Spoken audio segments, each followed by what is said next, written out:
Hi. இப்போ வந்து நாங்கள் டேய் சும்மாடா. ஆரம்பமே அமல்கலமாக. டேய் சும்மாடா. சும்மாடா. நான் வந்து இப்போ வந்து ஈசிஆரில் இருக்க ஒரு ரெசார்ட்டுக்கு தான் வந்து ஃபஸ்ட் டைம் மெஹந்தி வைக்க போகிறேன். ஸோ இவங்க வந்து டிஎம்ஜிகே, என்னோட கசின் சிஸ்டர் ஜனனி வித்யாபதி. பேர் வந்து டிஸ்கிரிப்ஷனில் கொடுக்குறேன், போய் செக் பண்ணி பாருங்கள். நல்லா மெஹந்தி கொடுப்பாங்க. ஆமாம், நாங்கள் 2 பேரும் பட்டி டிகிரி பார்த்துட்டாங்க, கிளம்ப போகிறோம். அவ்வளோதான். இப்போ அங்கே போயிட்டு எப்படி இருக்குன்றதை ஃபுல்லாக உங்களுக்கு வீடியோவில் காமிக்கிறேன். அண்ட் வந்து பார்த்திங்கன்னா கெஸ்ட் மெஹந்தி தான் வைக்க போகிறோம். பிரைடல் மெஹந்தி கிடையாது, வெறும் கெஸ்ட் மெஹந்தி மட்டும். நம்ம வந்து இதில் ஹெட்டு கிடையாது. அங்கே மெஹந்தி வைக்க போகிறோம்.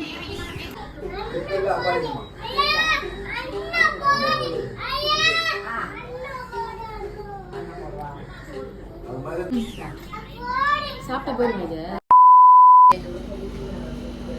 கிளம்பிட்டோம். ஆட்டோக்காக வெயிட் பண்ணிட்டு இருக்கோம். பேக் பண்ணிட்டோம். ஆட்டோ இன்னும் வரல, பார்ப்போம்.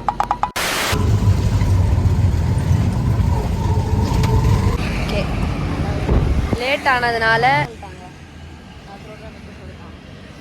இல்லை ஆட்டோக்காக வெயிட் பண்ணிட்டு இருக்கோம். இங்கேருந்து நேராக ஈசிஆர் போயிட்டுருக்கோம். சில பேரில் என்ன நினச்சிட்ருக்காங்க, மெஹந்தி ஆர்டிஸ்ட்னால் ஓகே போயிட்டு உட்காந்துட்டு வருவாங்க, கோன் எடுத்துகிட்டு போகணும், 4 மணி நேரம் உட்காந்துடும், அவங்க என்ன கேட்குறாங்களோ அதை வரையணும், இல்லை நம்ம இஷ்டத்துக்கு எதையாவது கிறுக்கணும், அது கிறுக்கிட்டு வந்தால் நமக்கு 4000. ஓகே, அந்த மாதிரி மைண்ட் செட்டில் இருக்காங்க. சும்மா உங்கள் வீட்டில் ஒரு கல்யாணம் வச்சு ஏதாவது ஒரு மெஹந்தி ஆர்டிஸ்ட் வந்து அவங்க இஷ்டத்துக்கு போட்டுட்டு உங்ககிட்ட 4000 ரூபாய் கேட்டாங்கன்னா உங்களால் கொடுக்க முடியுமா? அண்ட் நீங்கள் கொடுப்பீங்களா?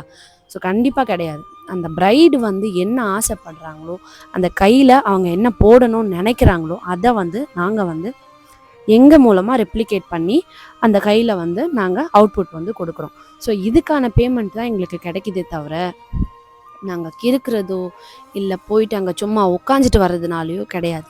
ஸோ எங்களோட வேலைக்கான கூலி தான் வந்து எங்களுக்கு கிடைக்கிதே தவிர நீங்கள் வந்து இதில் புலம்புறதுக்கோ இல்லை வந்து தாழ்வாக நினைக்கிறதுக்கோ எங்களை மட்டமாக நினைக்கிறதுக்கோ இதில் ஒன்றுமே கிடையாது. நீங்கள் நினைக்கிறவங்களா இருந்தீங்கன்னா கொஞ்ச நாள் ப்ராக்டிஸ் கூட வேணாங்க. ஒரே ஒரு கை மட்டும் ஃப்ரண்ட் அண்ட் பேக் வந்து கவர் பண்ண முடியுமான்னு பாருங்கள். அதுக்குள்ளே வந்து உங்களுக்கு எவ்வளோ ஸ்ட்ரெயின்ஸ் இருக்கும்னு உங்களுக்கு தெரியும். பிகாஸ் அந்த ஸ்பைனல் கார்டு வந்து அவ்வளோ வலிக்கும். அண்ட் உங்களோட ஷோல்டர்ஸ் பெயின் இருக்கும், உங்களோட நெக் பெயின் இருக்கும், ஹேண்ட்ஸ் தம் ஃபிங்கர் பெயின் இருக்கும். ஏம்மா அதுக்கு தானேம்மா வாங்குறீங்க காசு அப்படின்னு சொல்லிட்டு நிறைய பேர் யோசிப்பீங்க. நீங்கள் யோசிக்கிறவங்களுக்கு நாங்கள் என்ன சொல்லி புரிய வைக்கிறதுன்னு எனக்கு தெரியல. சரி, நினைக்கிறவங்க நினச்சிட்டு போங்க. நான் சொல்ல வர்றது என்னன்னா, எல்லா தொழிலுமே கஷ்டம்தான். இதில் மட்டம் தட்டுறதுக்கு, உயர்த்தி பேசுகிறதுக்கு அப்படின்னு ஒன்றுமே கிடையாது. மை கருத்து what is I am saying, செய்யும் தொழிலே தெய்வம், அவ்வளோதான். நாங்கள் வந்துட்டோம். இப்போ உள்ளே போகிறோம். உள்ளே போய் எப்படி இருக்குன்னு கொஞ்சம் கிளிப்பிங்ஸ் காமிக்கிறேன். என்னால் ஃபுல்லாக கவர் பண்ண முடியாது. பாய். சரி, பாய்.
இது தாங்க நான் ஒர்க் பண்ணிட்டு இருந்த பழைய ஆஃபீஸு. ஸோ 9 to 6 ஜாபு அப்படின்னு சொல்லுவாங்க இல்லையா? ஆனால் இது அப்படி இல்லை, 9 to 8 ஜாப் இது.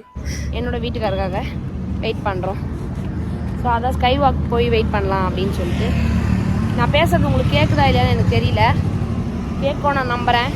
மதியானம் 3 மணிக்கு ஆரம்பித்த என்னோடய பயணம் வந்து நைட்டு ஒரு 12 மணி 1 மணி போல் வந்து கம்ப்ளீட் ஆச்சு.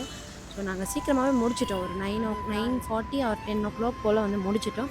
அண்ட் அங்கேருந்து சாப்பிட்டுட்டு கிளைண்ட் பார்த்திங்கன்னா ஆட்டோவுக்கு எல்லாமே செட்டில் பண்ணிவிட்டு அதுக்கப்புறமா தான் வந்து என்னை அனுப்பி விட்டாங்க. ஸோ நான் இதுக்கு முன்னாடி சொல்லிட்டு இருந்த அந்த மைண்ட் செட்டான கிளைண்ட்ஸ் எல்லாம் இருக்காங்கல்ல, ஸோ அவங்கள மாதிரி கொஞ்சம் பேர் இருந்தாலும் இந்த மாதிரி கிளைண்ட்ஸ் வந்து நிறைய பேர் இருக்காங்க. அவங்களுக்காக தான் நான் எங்களோட பிஸ்னஸுமே ரன் ஆகிட்டுருக்கு. அவங்க எல்லாருக்குமே ரொம்ப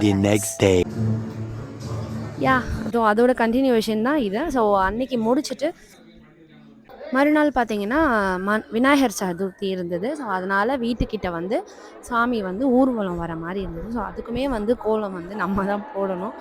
பார்த்திங்கன்னா நம்ம வீட்டு வாசலில் கொஞ்சம் பெரிய கோலமாகவே நம்ம வந்து போட்டுட்டு சாமியை வந்து வெல்கம் பண்ணலாம் அப்படின்னு சொல்லிட்டு காத்துட்ருந்தோம். கோலம் எப்படி இருக்குன்னு மறக்காமல் கமெண்ட்ஸில் சொல்லுங்கள். அண்ட் மறக்காமல் ஜிஹெம் இந்தியாட்ட ஃபாலோ பண்ணிக்கோங்க. ஸோ இதை முடிச்சுட்டு தான் நான் வந்து மறுநாள் வந்து என்னோடய ஃப்ரெண்டோட வெட்டிங்க்கு வந்து நான் கிளம்பி போகணும். இங்கேருந்து நம்ம வீட்டுக்கு போயிட்டு வீட்டில் இருந்து தான் ஃப்ரெண்டு கல்யாணத்துக்கு போகிற மாதிரி இருக்கும். ஸோ அதோட வீடியோ வந்து நான் ஆல்ரெடி ரிலீஸ் பண்ணிவிட்டேன். நீங்கள் பார்க்குறதா இருந்தால் செக் பண்ணிக்கோங்க. ஸோ இதே மாதிரி ஒரு ஸ்மால் பிஸ்னஸ் ஆகட்டும், ஒரு செல்ஃப் எம்ப்ளாய்டு ஆகட்டும், ஒரு ஹவுஸ் மேக்கர் ஆகட்டும், இல்லாட்டி ஒரு மாம் இன்ஃப்ளூயன்சர் ஆகட்டும், இன்ஃப்ளூயன்சர்லாம் பெரிய வார்த்தை, ஒரு மாமோட டெய்லி ரொட்டீன் ஆகட்டும், இந்த மாதிரி வீடியோஸ் எல்லாம் உங்களுக்கு ரெகுலராக பார்க்கணுன்னா மறக்காமல் ஜிகே மெஹந்தியார்ட்டை சப்ஸ்கிரைப் பண்ணிவிட்டு பாருங்கள். இந்த மாதிரி சமயத்தில் தான் நம்ம போடுற வீடியோஸ் வந்து உங்களுக்கு நோட்டிஃபிகேஷன்ஸில் வரும்.